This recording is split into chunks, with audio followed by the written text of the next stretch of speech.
Yeah, hot topics from the soul. Yeah, hot topics from the soul. Yeah, hot topics from the soul. Reaching all minds, turning knowledge into gold. Yeah, hot topics from the soul. Hot topics from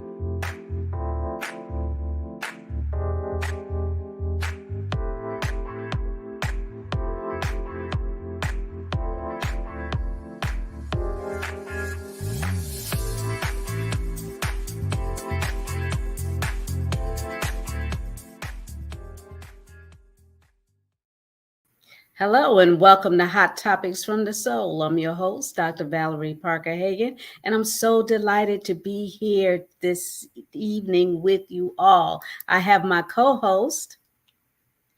And good evening, everybody. So glad to be with you on this beautiful, beautiful Tuesday in this great month of August. And I'm excited about things that are happening around us. And I'm loving as time is getting closer and closer to the next phase of a new beginning.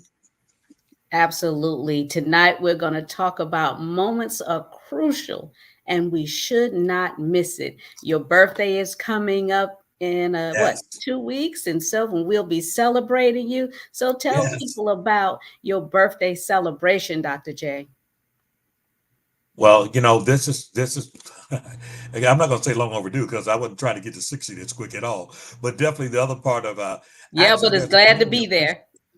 Yeah, exactly. There's been a community appreciation of my 40 years of public service and ministry happened to culminate with my 60th birthday.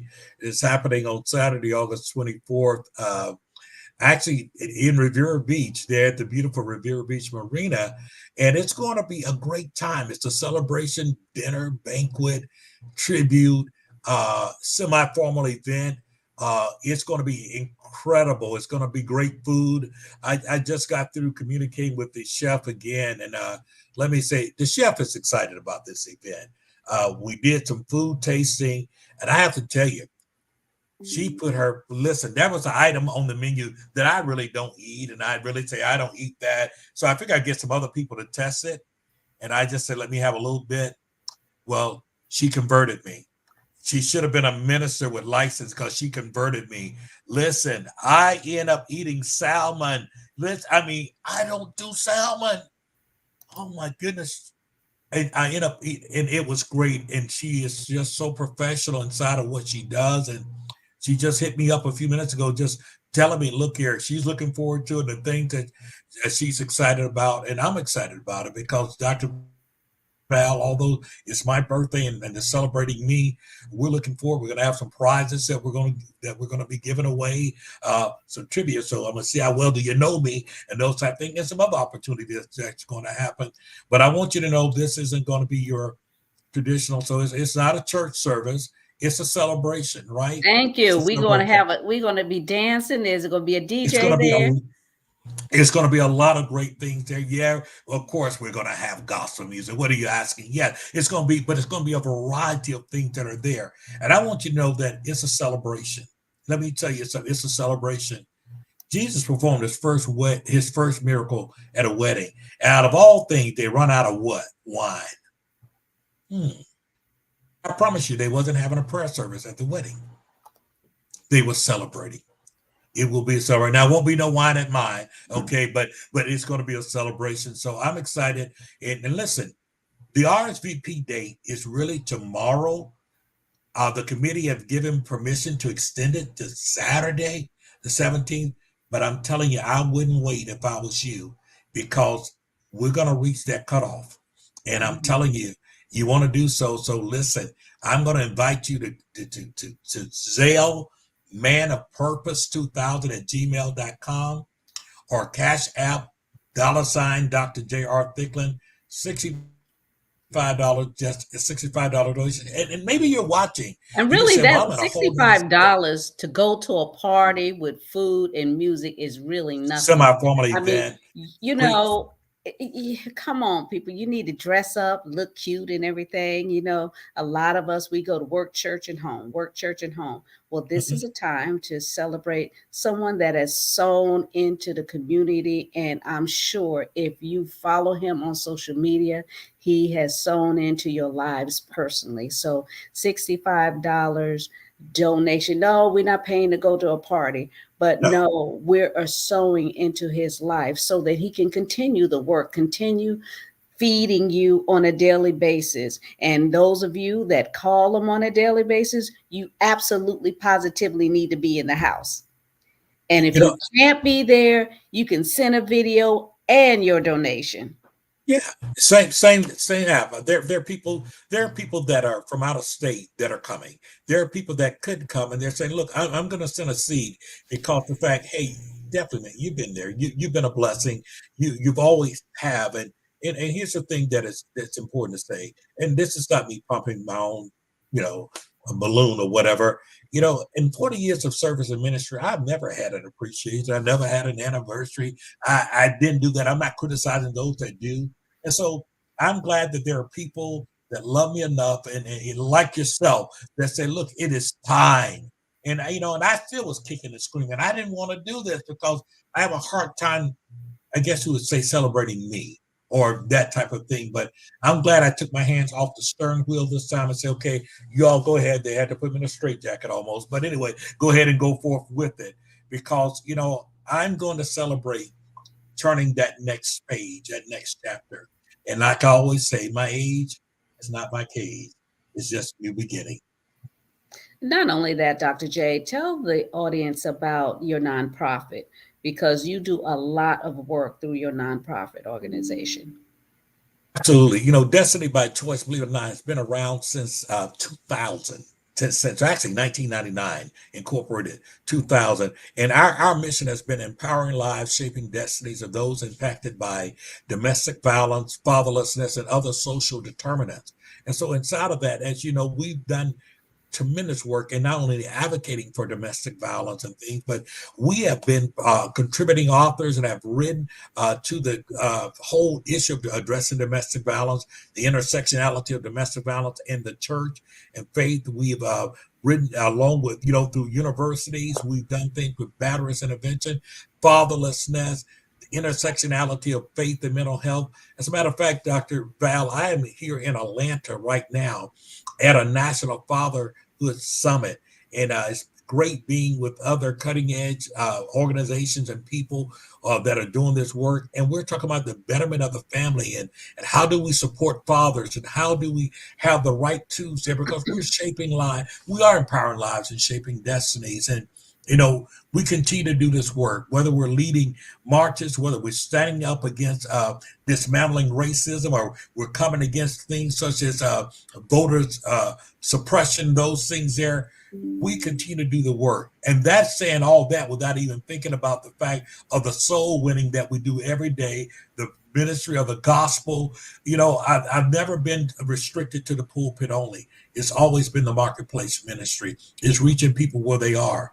I am that one who writes those letters and go to court with people, children that I don't even know at times and juvenile. I'm the one who writes those reference letter, those letters that help people to get in college, those letters that help people get jobs. I'm the one that takes that type of time to do those type things, to be there for families, to be there for families mourning. I didn't have to know their name, to eulogize people that I may not have known, but family asked me to do so and to give the person a decent burial. I'm that person that have stood at hospital bedsides and been at hospital bedsides with people that was going through. Those are the things that we continue to do, not because of the fact we wanted fame. You don't do this for fame. You do it for change. And at the end of the day, there is a model that I live by. It's two of them. One is scriptural. Do unto others as you have them to do unto you. Let your light so shine before men that they may see your good work. But this is one here that's from Winston Churchill. We make a living by what we get, but we make a life by what we give. And so we give. That has been our legacy. That is what we That do, continue to do. we're constantly doing that, Dr. J, and I Yes. want to thank you for your contribution to communities, to communities, and being a phenomenal father, and I salute you and honor you. And moments like this are crucial. Absolutely. Moments are crucial. Life is crucial. That we need to be woke, as the young people say. Yeah, you got to be woke. You got to understand and see Absolutely. what's going on, what's happening around. We go through relationships. We have family, and a lot of times when we lose individuals in our life, we sit back and say, woulda, coulda, shoulda, if only, if only. That was a moment that you missed. If only was that moment that you missed. And we need to be more present in people's lives and celebrate individuals like you. We have the elections coming up, and Yes. this moment is crucial for America. It is crucial. And I know we have a special guest. If you want to introduce him, Dr. Jack. Absolutely. Well, you know what? This special guest here, this man here, I followed years ago when I only knew of his name, inside of him not only being an incredible organizer, but an advocate. You're talking about it. If you want someone who's going to speak up and know how to organize and understand the tenets of things, you got to be talking about Chuck Ridley. Chuck really has been on the front line doing work. I'm talking about the trenches. And the thing I love about Chuck is that Chuck is not only strong, but he doesn't bite his tongue, but he knows how to get it done. And I'm talking about, he knows how to say, listen, we're going to stand together. We're going to stand with you. And the thing that have stood out about Chuck don't want you to stand in ignorance. He wants you to stand informed. So I want to welcome my friend, my brother, my colleague, none other than Chuck Ridley, to the show tonight. Man, it's always good to have you. Pastor, first, can you hear me? Yes, we hear we you. can hear you. Then next, thank you for having me on. It is a privilege to work with you, stand in solidarity with all the things that you do. And so I'm glad to be a guest, honored to be a guest, and hope that I have something that can be helpful as we go through this dialogue. Chuck, I know that you have a lot to contribute. For those that don't know you, I'd like for you to kind of give a little bit more of a self-introduction. I mean, I know you through your work with not only Unified, but is it SEIU or SIU?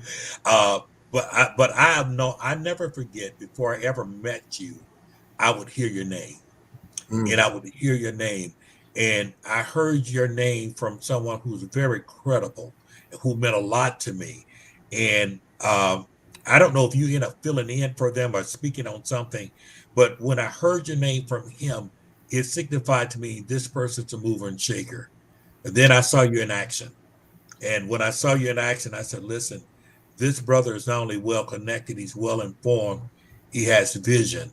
And man, I appreciate it. So, please tell the audience a little bit more about you, because you are a resource in our community. And I'm talking about on every level. Well, first and foremost, I happen to be a son of Delray Beach. Yeah. And if you have had a chance to work with Delray Beach, we raise intergenerational organizers from this community. Yes. I'm privileged to have grown up doing segregated Palm Beach County. I call it a privilege, not because I don't understand the inequity and the horrors and the meanness that was in that era. I call it a privilege because the area in Delray that I lived in was certainly a red line area. But the ancestors whose shoulders I stand on took that red line, erased it, and then turned it into a cocoon so that they can build us. Certainly, I experienced all the horrors of the segregated South. I could see them out in beyond our neighborhood. But, they told us that we weren't ordinary Negroes in Delray. That anything that we wanted to do, we could do if we were willing to make the sacrifice. Now, that wasn't quite true, because there were other barriers out there that was pushing against that. But what good would it do to tell me at 6 and 7 years old that I can't achieve? Like what they did, that was a gift to tell me, even if it was a lot like Santa Claus. Um, I needed to build that resilience on the inside in order to deal with what came up. I got a chance to not only live in the best community, and then I got a chance to go and attend Florida A&M, which was a completely different. Actually, it was like a throwback because between Florida A&M and segregated neighborhoods, we had desegregation. And I intentionally say desegregation as opposed to integration because desegregation was Black schools could not be more than 41% Black. White schools could be 100% white, but you were out of violations when you were 41% Black. And so they put us on buses and sent us to other schools, not to racially integrate those schools, but to create space for white children and their families to bring their kids to what was the historic Black schools. And those white parents didn't do it. And so it just really threw off for years. And we're suffering that today because we don't quite understand what happened with desegregation. But the fact that I had a segregated environment, moved to the desegregated environment, was when I learned a whole lot more about the race dynamic, and then immediately went to FAMU or put it all back in check. And those three, that's the cornerstone. The second piece is the son of a Kojic. I'm a grandson of a Kojic pastor, the son of a Kojic pastor. Pastor Thickler and I went to church so much when I was a kid that I can't even begin. Church was it, man. But it also built another side of who I am. And then lastly, the last turning point I want to, actually two more before I open up. I became a crack addict. And I'm a Black man that experienced everything about the war on drugs, except God blessed me not to have prison time. And a lot of my peers doing the same thing got arrested on the same nights that I was out and active. And I can't tell you how God blessed me to never, ever get arrested. I would either leave before the crack houses got raided or show up after the crack houses got raided. And never, ever had to, experience prison time. But I did get engaged very much with the recovering community. And then lastly, I'm a proud father of 5, all went to Florida A&M. Oh wow! Look at there, talk about legacy. I got a grandson who knows if you ask him, he's going to Florida A&M. And Pastor Thickler and I was blessed with one of those Black women as a wife, one that I know would take a bullet for me. I know that for a fact. I also know that Black woman will put a bullet in me, and so she keeps me pretty square. Absolutely. And so that's what led me to organizing. My organizing is really, it comes from a memory of what our communities used to be. And while I fight to move us forward, it is also to reestablish the infrastructure that gave me a shot that too often our children don't have. Minus community, none of our organizing work. And so when I say community organizer, I place as much emphasis on community as organizing. And that's where I see my base of power.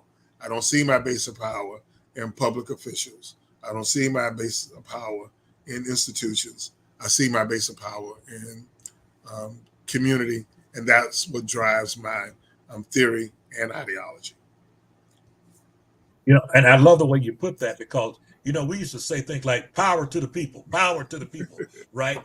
And somehow or another, we went from thinking power to the people, or basically, if you would, yielding or surrendering that power to officials, to systems inside of that. And what we realize that if it's not power to the people and power that's organized by the people, that most of the time the power that the people feel is the power that's coming down on them, and not necessarily moving them forward. And you I don't know, I would describe that you definitely seem to have a disdainment for that, because of the fact you understand so clearly how important it is for the community to not only participate in its own rescue, but to be a part of moving things forward. And man, I just have admired seeing you do this. I mean, as much as I could talk about the work that you do in organizing for elections, but I'm talking about the work that you have done to bring people together when we see injustices done, when we see voices minimized or disenfranchised. I'm talking about the fact that it is evident that in the way that you move, that it's not about for fame, but it's for change. In the relentlessness that you have shown, in the way that you have of connecting people, is something rare. We don't see that as much as we used to. I mean, we live in a day and time. Guess what happened? People look at it as an opportunity to grandstand, and yet it's still having worked with you. You'll choose to be behind the scene, working all the stuff behind there, giving everybody together. They say, okay, there you go, community, and then you empower them. Tell me, why is that your model, and definitely how that model is so needed now more than ever. JR, this isn't false humility. Right. When you're in, I have the privilege once again of being a son of Delray, and my mentors, they modeled organizing for me in a way that I understand that. They always were clear, particularly on the South County end, that we weren't, wasn't nobody coming to save us, right? And so we looked at how we build our own infrastructure for demanding voice. And we knew that we just couldn't leave it up to an elected official. We knew we couldn't leave it up to a pastor. Now, we knew also that the right elected official and the right kind of pastor are good allies. So we threw them all under the bus. But we were clear about what that meant. And why? Because we know that there is a shadow government. There is not one elected official that's running the show. None. All right? Who's running the show in Palm Beach County? The Economic Council, Chamber of Commerce. It is not those folk who sit on the dais. It would be political consultants that they run the show. They make the decisions. The folk who, in the mid 1985, Palm Beach, it was decided by the shadow government that Palm Beach County was going to, its primary commodity was going to become real estate. And they made that happen. And so if what we were fighting against is this elected official, and we got a pretty heated election cycle going on, but we get lost in people, personalities, as opposed to a platform. Tell me, and you go to a lot of city commission meetings, when is the last time you've gone to any city commission meeting that they talked about the needs of working class Black families? From the dais.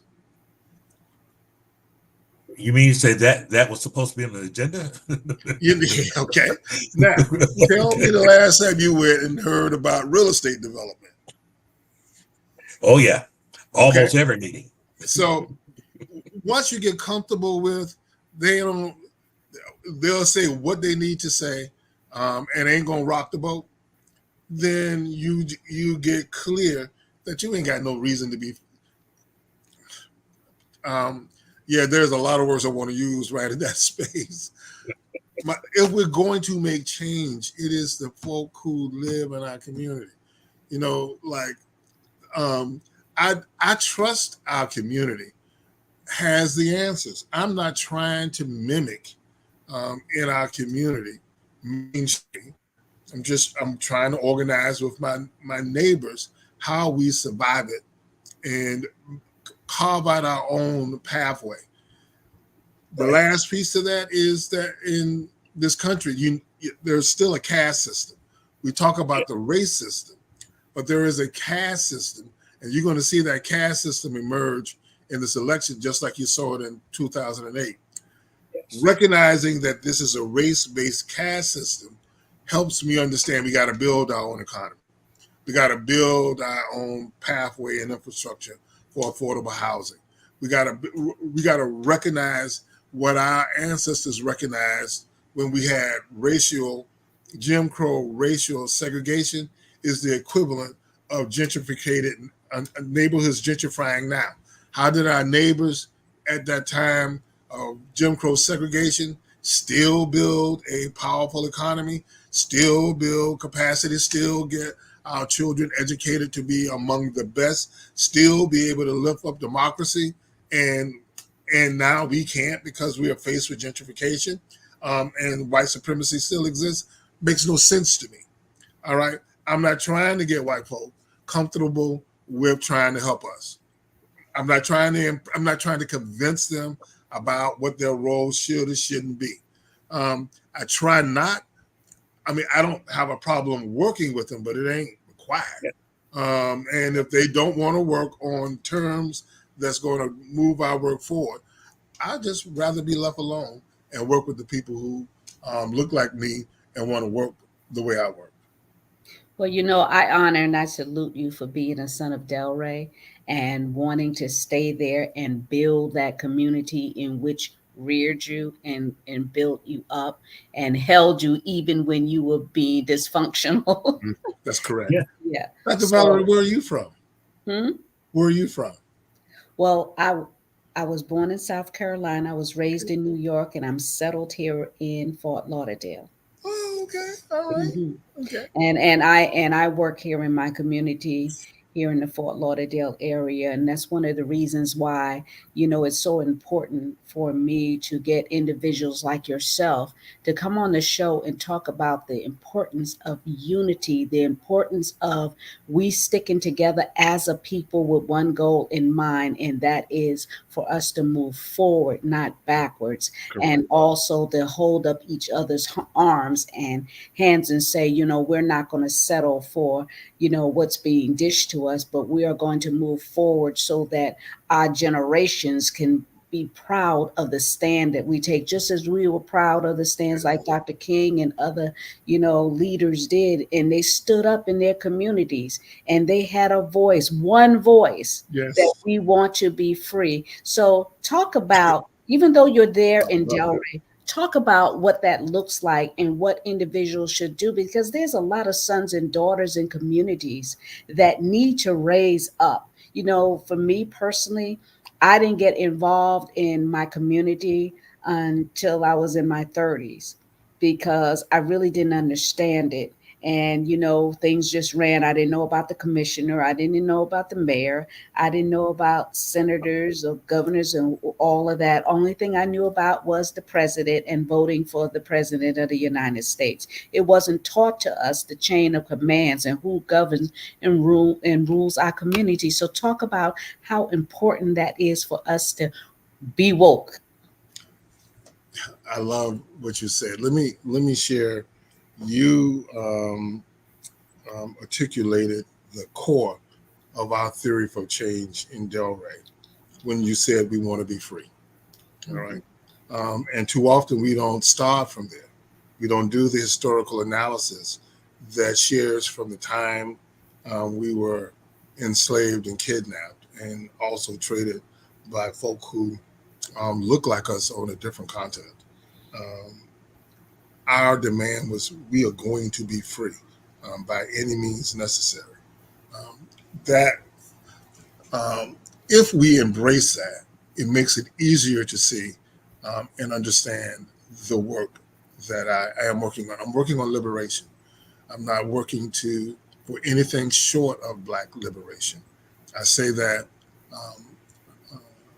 unapologetically. I say that, and so what we, in terms of the work we're doing, is that we've built a Black agenda that is steeped in Black liberation.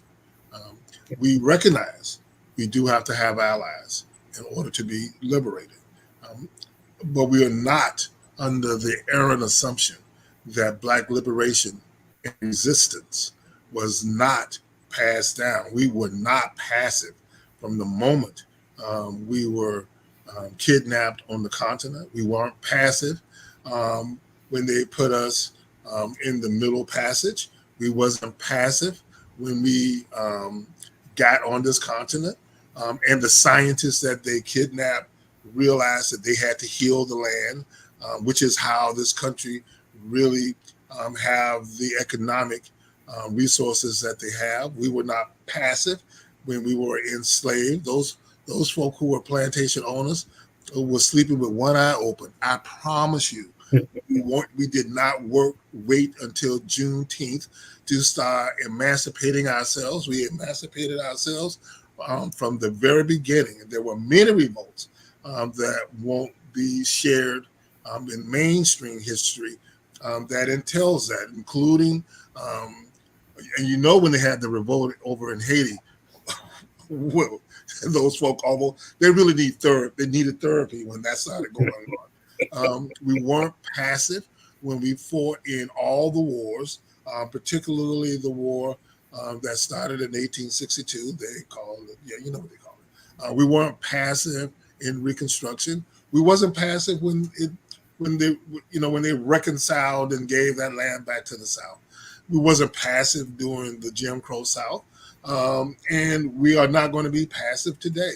If we can embrace that history, that we were never passive and was always about liberation, always about making us free, it begins to open the path to the work we're doing. In Unified, we have an agenda that looks at liberating ourselves economically, liberating ourselves educationally, liberating ourselves politically. That is the tripod by which we work. And what we've learned is how to use election cycles, particularly municipal election cycles, because in Palm Beach County, they're won on small margins. And we take a block vote of precincts and really go in. We can't win most of those elections, but we can impact it. And recognizing that we can impact it is what gives us leverage to have the kinds of changes that we're seeking. Are we anywhere close? No. What we have done, though, is build a political infrastructure, have clarity about liberation, and have enough people who are willing to speak truth to power. So, and part of what you do, and this part I think is so powerful because, through Unifying, through other organizations that you have worked with, you kind of provide those things that are needed for people. Kind of going back to Dr. Val's question, when there is a dearth or an absence of knowledge of understanding even how the system works, or how important our voice is in understanding the system, that we really grow, we mature. We've learned that we just not gonna parade a bunch of politicians through the church and say, "Hey, look at here, I love you guys, and I won't give you this and give you that. Vote for me." That it's become critical that we understand things like, really vetting the candidate, having candidate forums, understanding policy, and understanding what people stand for, understanding how that particular office impacts your everyday life. Mm-hmm. And I think that's where a lot of people, the disconnect is, they don't understand how the comptroller, what happens there, how it affects you. They don't understand, why it's important, the judges that you elect, or the senator, how does those individuals impact everyday living, decisions that is made, sometimes even the sentences that are passed down, and those things that are crucial. People hear things like, well, the state attorney, public defender, They sound like a light beer commercial, great taste, less filling. They don't know, so talk about how important it is. And I know through through so many different efforts that you have been a part of that have brought about those type of things where we talk about political forums being there or listening sessions, all those things there. I think that is important. Well, so we go one step. I'm gonna come one step back. Okay. What we build, particularly in Delray, are organizing convening tables, where Yes. we meet every Thursday, 9 a.m. Anywhere from 40 to 50 people come in. Continental breakfast. Third Thursday we have a full blown breakfast, black, soul food breakfast. But the idea is to have our own conversations and learning and training. What we learned is like, now let me just tell you, JR. I'm sorry, Oh, Dr. Thickler. perfect. All right. No, Dr. Thickler, just forgive me. I called you what I call you. Yeah, Yeah. yeah. Hey, listen, we like that. Yes. All right.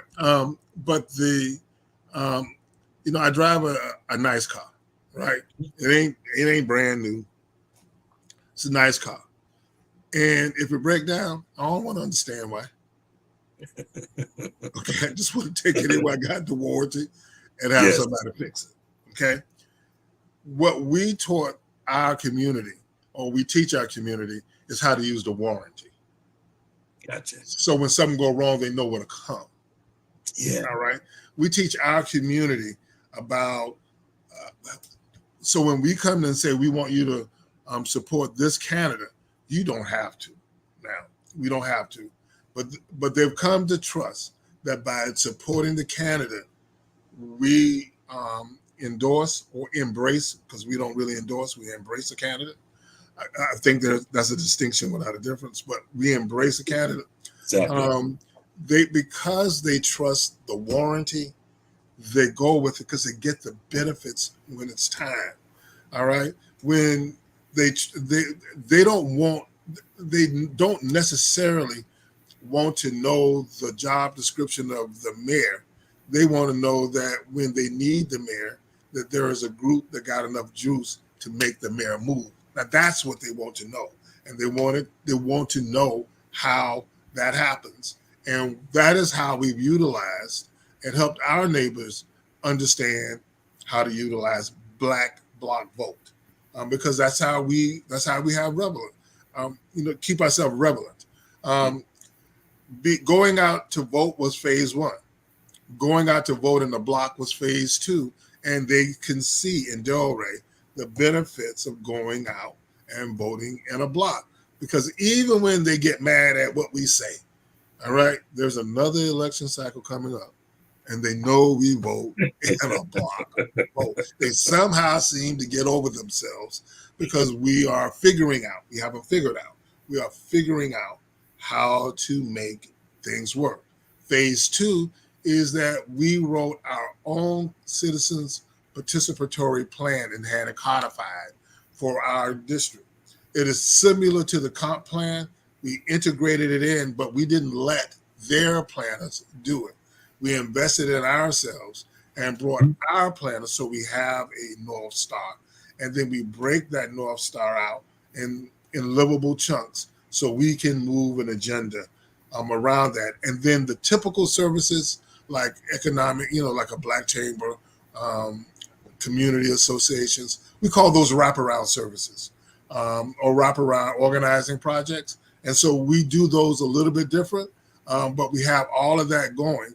And even when we don't get change in the system, what we're doing for ourselves is the same thing our parents and grandparents did when it was clear on who the enemy was.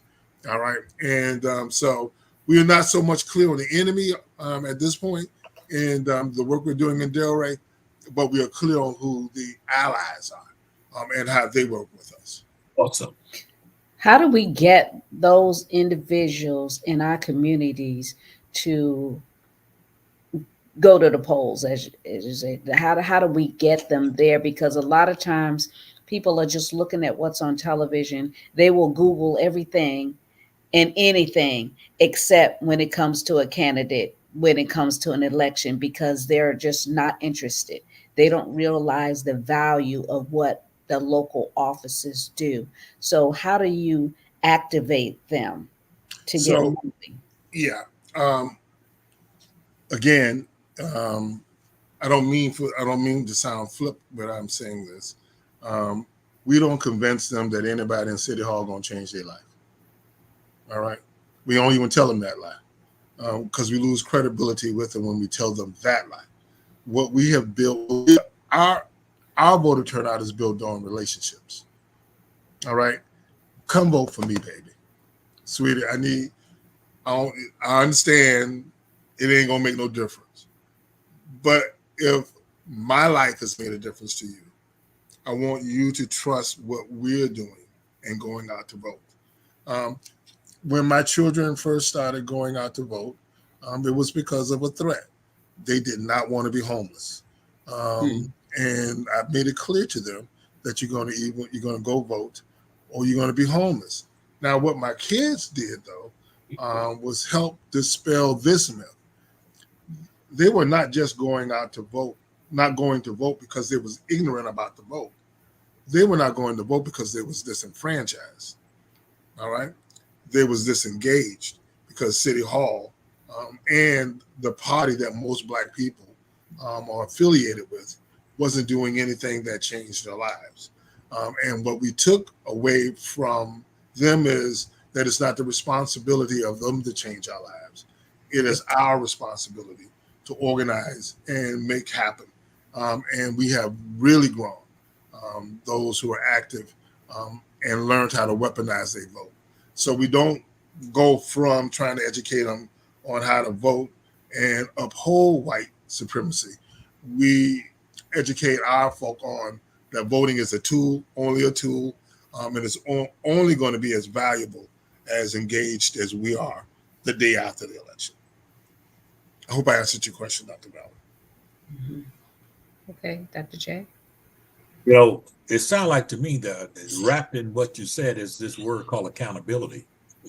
Mm-hmm. you know and I think that accountability part is so important, because if you do allow necessarily the politicians to control the narrative and the dialogue, then what happens, you may find yourself tied to a hope of things that is being promised, and that oftentimes that when it's not delivered, there's no if you would, there's no retaliation, there's no response, I should Mm-hmm. say, to the fact that they didn't deliver.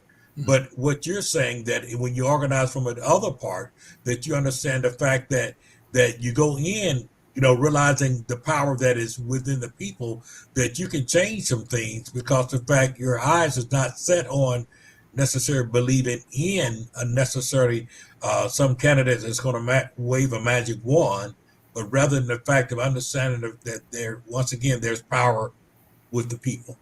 Yeah, if we start from there, then it's our plan. It's not, Right. they're not going to vote to get somebody elected. They're going to vote to either promote our community plan or protect our community plan.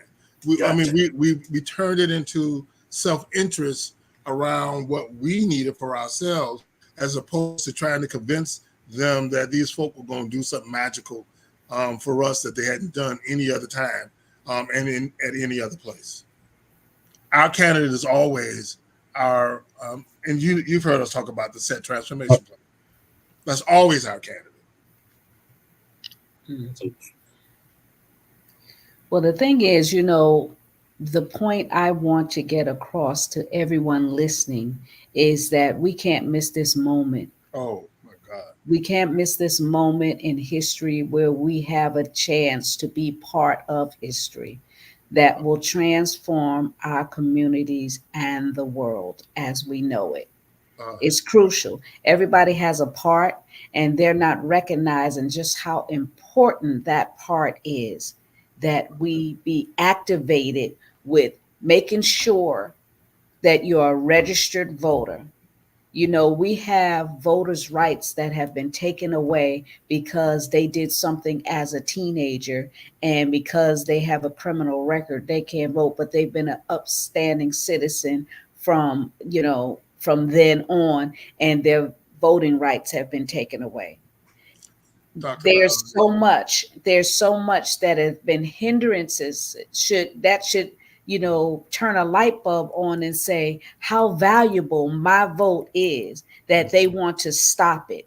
So we need to make sure that we don't miss this crucial moment saying, oh, well, they're not going to do nothing, nothing's going to change, my vote don't matter, Yeah. when it does. Dr. Valerie, thank you again for bringing that point out. When President Obama was elected in 2008, we had this level of energy. We might even be having a little more energy with Kamala. I'm sorry, Vice President Harris. When President Obama ran, we didn't understand the dynamic. We didn't understand the energy. We didn't understand the thirst. We didn't understand the drive. We got caught up in the emotions. We got caught up in the image. Right. That's okay. Okay. When he got reelected, I think we kind of knew a little bit better, but a lot of the same stuff happened. Between him, when he got elected by 2010, back course correction had already happened. For him to get reelected, irritated, when I talked about this race-based caste system, irritated it even more, because it's okay for a Black person to be in first class economically, but in the social order, in the caste system, we're not supposed to be above subordinate caste. And they lost their mind, which opened the door for the person who is now the Republican candidate. The lesson learned this time is that we have to manage our emotions and seize this energy and build this infrastructure. You talked about education. Now is the time to teach, because people are going to want to know.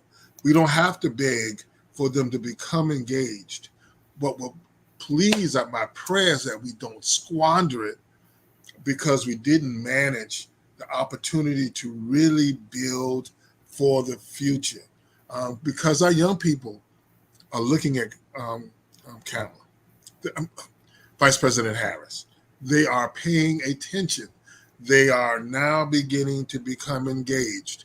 Many in our communities who were set on the sideline are looking to become engaged. And we need to help our churches build the infrastructure now that they can maintain for years to come on how to turn our votes. Our civic organizations, we need to just slow down, build the infrastructure, learn the process of how elections work, because elections don't work the way we talk about it. We need to use this as an opportunity to do the education, and not just be caught up in the image and emotions. Use it to build. There was this one show, and I can't think of the name. Oh, good Lord, it was an Italian actor. And he had some disease that made him go back. And if his name come to me, I'll tell him. But I can remember him in this role shouting at the scientists, learn. They used him as to learn about a particular product, and he became real clear. He had some kind of mental disability, and but once he was clear, and he could see that he was going back to the old way, and he was screaming, learn. Well, that's what the OG. I know the movie. I'm trying to think of it. I know the movie. All right, that's what I'm screaming. Learn, y'all. Let's learn. It's much bigger. It's a much bigger opportunity. I don't know if we get it again. I hope we get it again. But when we get it again, let's learn how to build the infrastructures that we need to change this dynamic. there's a chance that Florida can get enough out of this in this election if we do it right, that really takes back some of the devastating policies that this governor used. And it's to actually build out Project 2025. Project 2025 was built in the governor. I don't want to get y'all in trouble. In the person who happens to be governor, it was built on his watch, tested in Florida on his watch, and to work out all the kinks. It was piloted here in Florida, and they want to roll that out on the rest of the country. Let's also learn that there was resistance in Florida. There was pushback. There's good work that happened in Florida. Let's lift that work around the resistance and teach the rest of the country how you fight this kind of evil. That is so important inside of that, and we hear this term once again, stay woke and those things there, but we have to have both eyes wide open, and we have to learn in this crucial hour that we're in. The infrastructure is so important. It is really being able to build a system that we can perpetuate. Right. If we do this thing, some of the things that have been done and through the organizing there, we've always started really with the church, because that was the place where we convened. That's the place where we came together. That's the place where there was a collective audience. And so therefore, what we realize now is that the pulpit is very powerful.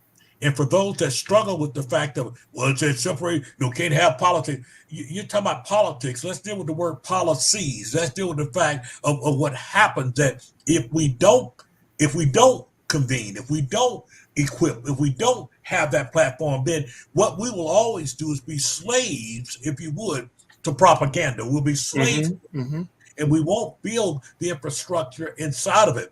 When our young men, especially, have become so discouraged to the fact they're saying, it don't matter anyway, ain't nobody listening to us, no one is taking it seriously, that's a problem with us, because not only do we need to be able to build an infrastructure that we understand that we can help shape things, we can help steer things, but that we can infuse, that we are building even future leaders that understand this process and are able to, if you would, champion those things that does directly impact us. Mm-hmm.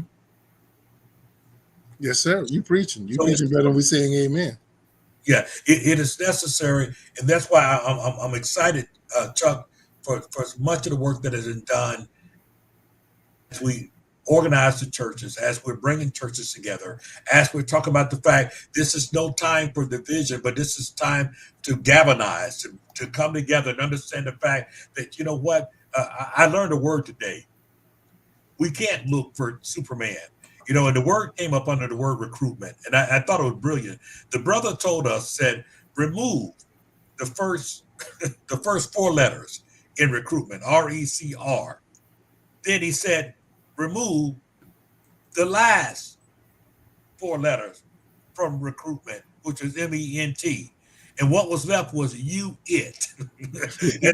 That's it, huh? You are it. I like that one, Dr. J. I do too. And he just blew us away, because it like said, I remember when we was kids, we used to play that game. You it. Yeah. I remember that too. And it's true. And it goes back to if it's meant to be, then it's up to me. Everybody has a part to play. And unless we get mobile, everything is going to crumble as we know it. So we need to stay focused, and we need to walk with a sense of urgency and with purpose for these next 4 years that are coming up. We got 4 years to go through with whoever is in office, and 2 years depending on what office that you hold. And so we need to make sure that we make conscious decisions of those things that will affect our household, and not just, we don't want you to go out and vote just to appease a friend or go along with the crowd. You have to do what's best for your household. We are our only salvation. No, I agree 100%. We are our only salvation. So we're about to wrap up the show, and I want to thank you so much for tuning in and joining us and coming on. Do you have any closing Hot topics from the soul, reaching all minds, turning knowledge into around the world? hot topics from the soul. My only closing remarks is this time is good as any time to do the right thing. That'll be it. Yeah, that's a lot. Do the right thing. And the right thing is not sitting on the sidelines There you saying, run, run. You got to participate. Absolutely. Thank you again so much for joining. My pleasure. Dr. J, we're getting ready to close out and want to remind individuals about the process of how they can connect with you for your special day. Absolutely. Right there on the screen there. You can Zelle manofpurpose2000 at gmail.com. You can Zelle your Zelle of your $65 will be your RSVP. Your name will be there. When you arrive on Saturday, August 24th, you'll be there and you're going to be in a great environment, semi-formal. Come ready to do something. Our colors are blue, black, and silver, but you're not obligated to those colors. Just come ready to have a great celebration time. You can Zelle that, or you can Cash App us at Dr. J.R. Thicklin. And I look forward to it. And even if you cannot make it, listen, contribute, donate. Maybe you'll sponsor somebody else who really wants to come and can't come. Absolutely. And they can also email you at manofpurpose2000 at gmail.com so that Absolutely. they can have dialogue. If you want to bring a group, then you can email Dr. J and he'll reach back out to you and tell you what you need to do moving forward. Thank you so much for tuning in to Hot Topics from the Soul. And of course, don't forget to subscribe to Hot Topics from the Soul. Good night and God bless.